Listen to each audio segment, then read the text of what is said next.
I saw it happen. I was right there on the bridge of the Hegemon's Glory, tucked away behind a cooling vent, trying to stay invisible. And let me tell you, the way they looked at each other, it wasn't hate. It was something far more confusing. We start at the end, or what should have been the end. The Kronos lock array was fully engaged. The entire sector was supposed to be painted in absolute stillness, a masterpiece of frozen time. Hive fabricator Zant was trembling, actually shaking, sweat beading on his pale forehead as he watched the monitor. And right there, in the middle of the bridge, stood the human captain. She wasn't frozen. She was barely even slowed down. She was close to him, too close. I remember the way she reached out, her fingers rough and calloused against the sleek, polished obsidian of Zant's console. The air between them crackled, smelling of ozone and terrified pheromones. She didn't strike him. She just leaned in, invading his personal space with a casual intimacy that felt obscene given the circumstances. I saw her eyes brown, tired, bloodshot lock onto his. She reached up, and for a second I thought she was going to caress his cheek. Instead, she gently, almost tenderly, tapped the glass of his precious time stop gauge. Tap, tap. The sound echoed like a gunshot in the silent room. Zant flinched, his breath hitching, paralyzed not by the machine, but by the sheer impossibility of her warmth radiating against his cold suit. But look, to understand why that touch shattered him, you have to understand the arrogance that built the moment. Rewind a few hours. The mood on the ship was electric. Warlord Krell was strutting around the deck, boasting about the investment. Trillions of credits. The Zilophian hegemony had bankrupted 3-star systems just to build the array. The theory was perfect. Physics is a law for the galaxy, right? You flip the switch, time stops, you win. Simple. Zant had tested it on 53 species. 53. Every single one of them froze like statues. I remember Vex, the poor junior engineer, trying to warn them. He was huddled over a datapad in the corner looking sick.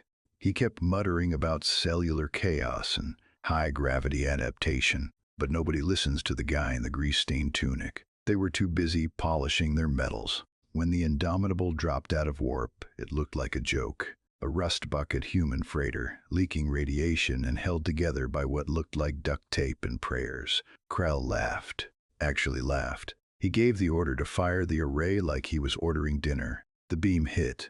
The universe held its breath. The stars outside stopped twinkling. The hum of the engines died down to a low, painful throb. It was beautiful, in a terrifying way. Perfection, or so we thought. I watched Vex at his station.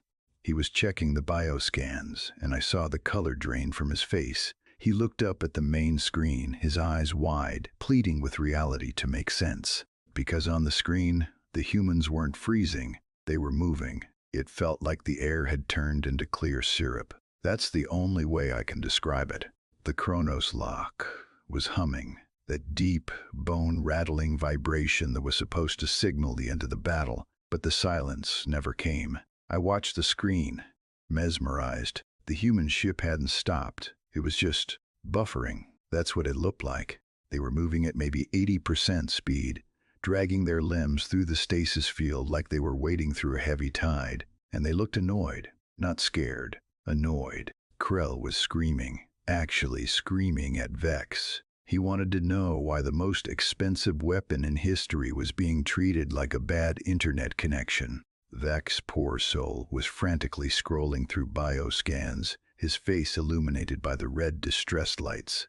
"It's their cells, sir," Vex whispered. I barely heard him over the alarms. "They're vibrating. Look at the metabolic rates. They come from a death world. Their biology is in a constant state of panic and repair. They adapt to stress faster than the field can lock them down." I saw the realization hit Krell. He realized that you can't freeze something that refuses to sit still. Then the airlock hissed open. They didn't storm the bridge with blasters. They just walked in. The captain, the woman I told you about, the one with the tired eyes, walked right up to the main console. She moved with a strange, fluid grace, fighting the resistance of the time field with every step. I remember the sound of her boots on the deck. Thud, thud, heavy, real, undeniable. She stopped in front of Zant. This brings us back to that moment I saw from the vent, the moment of contact. Zant was paralyzed by the failure of his life's work. He looked small inside his ceremonial armor. The human captain sighed a long, ragged exhalation that fogged up the pristine surface of Zant's display. She held a mug in one hand. I could smell it from where I was hiding: burnt beans, sugar, and something chemical. Caffeine. "You guys have a really heavy draft in here," she said. Her voice was scratchy, human. "It's messing with our navigation." She reached out then, that moment I described earlier. She didn't hit him. She placed her hand on his shoulder. I saw Zant stiffen, his eyes going wide.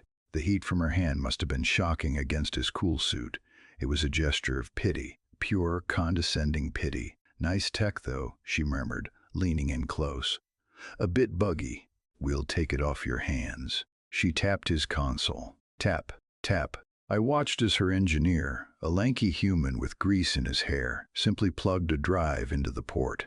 They didn't just steal the weapon. They downloaded the source code while Zant stood there, frozen by his own inadequacy. The humans left the way they came, fighting the lag, complaining about the headache the field was giving them. When the Indomitable jumped to warp, the backlash shattered the array. The aftermath was quiet. Krell was ruined, of course. The hegemony couldn't recover the cost. But I still think about Zant. I saw him days later, sitting in the mess hall, staring at his hands.